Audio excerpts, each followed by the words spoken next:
A long straight wire of 2 meter and mass 250 gram is suspended horizontally in a uniform horizontal magnetic field of 0.7 Tesla. The amount of current flowing through the wire will be.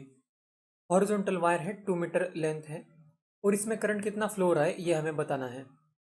Magnetic field भी horizontal ही है, तो इसमें ये थोड़ा famous question है। इसमें wire जो है वो हॉरिजॉन्टली सस्पेंड होता है, मतलब एयर में से फ्लोट हो रहा है, मतलब ये नीचे नहीं गिर रहा है, तो नीचे वेट तो लगेगा mg, तो लेकिन फिर भी ये फ्लोट कैसे होगा, तो कोई फोर्स जो है वो ऊपर लग रहा होगा इसको कैंसिल करने के लिए, जिससे टोटल फोर्स जीरो हो जाए। तो ये फोर्स कौन लगा रहा होगा, तो यहाँ पे इस क्वेश्चन में मैग्नेटिक फील्ड के अलावा कुछ नहीं है। मैग्नेटिक फील्ड जो है वो करंट कैरिंग कंडक्टर पे फोर्स लगाता है और वो होता है I into L cross B के इक्वल। तो यही फोर्स जो है वो mg को कैंसिल कर रहा होगा।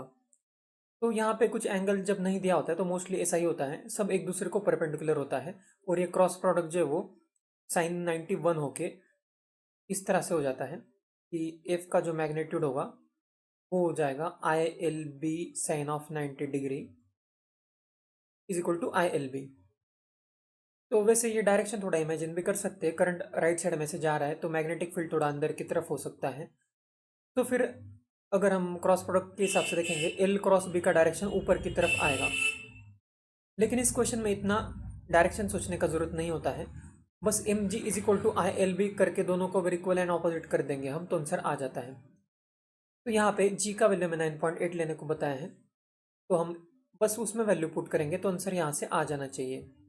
तो मास यहाँ पे सब कुछ ऐसा यूनिट में लिखेंगे, मास लिखेंगे 0.25, जी लिखेंगे 10, करंट हमें कैलकुलेट करना है, लेंथ लिखेंगे 2 मीटर और बी लिखेंगे 0.7 टेस्ला। ओके, यहाँ पे ये 10 नहीं 9.8 हमें लिखना है जी का वैल्यू। ओके ठीक है, तो यहाँ से करंट जो है वो कैलकुलेट करके आएगा 0.25 इंटू 9.8 डिवाइडेड बाय 2 इंटू 0.7।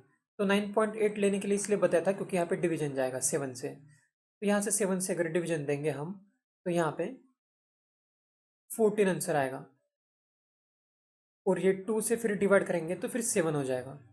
तो 0.25 इंटू 7 अगर हम कैलकुलेट करेंगे तो इसका आंसर आएगा 1.75 एम्पियर। तो इसलिए इस क्वेश्चन का आंसर हो जाएगा ऑप्शन 2।